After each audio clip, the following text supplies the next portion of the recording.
హిందూ ఆలయాల పరిరక్షణకు స్వయం ప్రతిపత్తి కోసం ఈ రోజు హైందవ శంఖారావాన్ని పూరించనున్నారు. విజయవాడకు సమీపంలోని కేసరపల్లిలో 3 లక్షల మందితో విశ్వ హిందూ పరిషత్ ఆధ్వర్యంలో భారీ బహిరంగ సభ నిర్వహించేందుకు ఏర్పాట్లు చేశారు.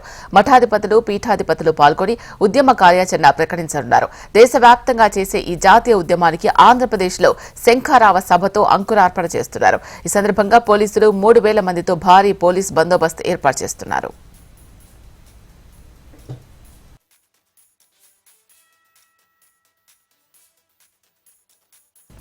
30 ఎకరాల సువిశాల ప్రాంగణంలో 2 భారీ స్టేజీలు, వేలాది వాహనాలకు పార్కింగ్ కోసం కేటాయించి బారికేడ్లు నిర్మాణం చేస్తున్నారు. ఒక స్టేజ్పై మఠాధిపతులు, పీఠాధిపతులు, విహెచ్పీ జాతీయ ప్రతినిధులు పాల్గొంటారు. మరో స్టేజ్పై మన సంస్కృతి, సంప్రదాయాలు ప్రతిబింబించేలా కళా ప్రదర్శనలు ఏర్పాటు చేశారు. ఈ సభ సందర్భంగా విజయవాడ, గన్నవరం మధ్య రహదారిలో వెళ్లే వాహనాలను పూర్తిగా మళ్లిస్తున్నారు.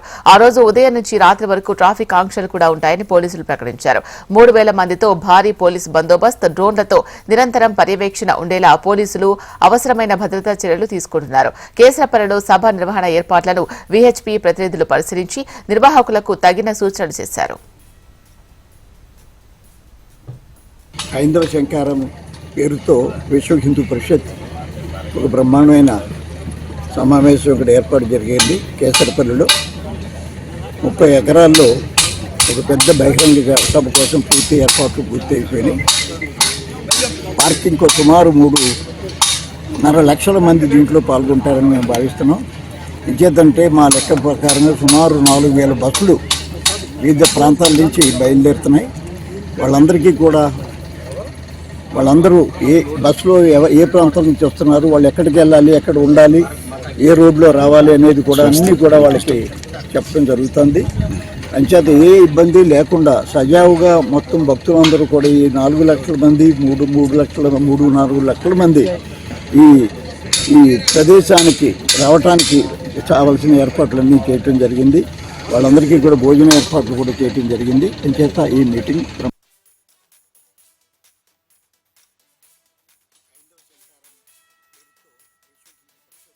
హిందూ ఆలయాలకు స్వయం ప్రతిపత్తి ఇవ్వాలి అనే డిమాండ్తో దేశవ్యాప్తంగా హైందవ శంఖారావ సభలు నిర్వహిస్తున్నట్లు విహెచ్పీ గోకరాజు గంగరాజు తెలిపారు. ఈ సభ సాయంత్రం వరకు జరుగుతుంది అన్నారు. హిందూ ఆలయాలు ప్రభుత్వాల చేతిలో పెట్టుకుని ఇష్టం వచ్చినట్లు చేస్తున్నారని మండిపడ్డారు. భక్తులే స్వయం ప్రతిపత్తితో నిర్వహించాలి అనే డిమాండ్తో ఈ హైందవ శంఖారావ సభలు నిర్వహిస్తున్నామన్నారు. విహెచ్పీ ఆధ్వర్యంలో జరిగే ఈ సభలకు వచ్చేవారికి ఎటువంటి ఇబ్బంది లేకుండా ఏర్పాట్లు చేశామని గోకరాజు గంగరాజు వివరించారు. కేసరపల్లిలో జరిగే హైందవ శంఖారావతో జాతీయ స్థాయి ఉద్యమానికి శ్రీకారం చుడుతున్నామన్నారు. 150 ఎకరాల పరిధిలో పార్కింగ్ ఏర్పాట్లు చేయడం జరిగింది. రాష్ట్ర వ్యాప్తంగా ఉన్న అన్ని జిల్లాల నుంచి వచ్చే వాళ్ళకి 4 దారుల్లో వచ్చేలాగా మనం ఏర్పాట్లు చేయడం జరిగింది. ముఖ్యంగా దక్షిణాంధ్ర జిల్లాల నుంచి వచ్చేవాళ్ళు గుంటూరు దాటిన తర్వాత కనకదుర్గ వారధి మీదుగా రామవరపాడు, రింగు, గోడవల్లి దాటి కేసరపల్లి జంక్షన్కి చేరుకుంటారు. ఇది రూట్ నెంబర్ 1గా పరిగణించడం జరుగుతుంది. అలాగే ఉత్తరాంధ్ర జిల్లాల నుంచి వచ్చేవాళ్ళు ఏలూరు, గన్నవరం నుంచి ఇక్కడ కేసరపల్లి జంక్షన్ చేరుకుంటారు. ఇది రూట్ నెంబర్ 2గా పరిగణించడం జరిగింది. అలాగే సాగర్మాల రోడ్లో నుంచి మచిలీపట్నం, కంకిపాడు మీదుగా, పునాదిపాడు మీదుగా, ఉప్పులూరు మీదుగా కేసరపల్లి చేరుకుంటారు. ఇది రూట్ నెంబర్ 3గా పరిగణించడం జరిగింది. అలాగే ఎన్టీఆర్ జిల్లాలోని గ్రామీణ ప్రాంగణం నుంచి మన విజయవాడ వెస్ట్ బైపాస్ నుంచి ముస్తాబాద్ మీదుగా కేసరపల్లి చేరుకునే దారిని రూట్ నెంబర్ 4గా పరిగణించడం జరిగింది.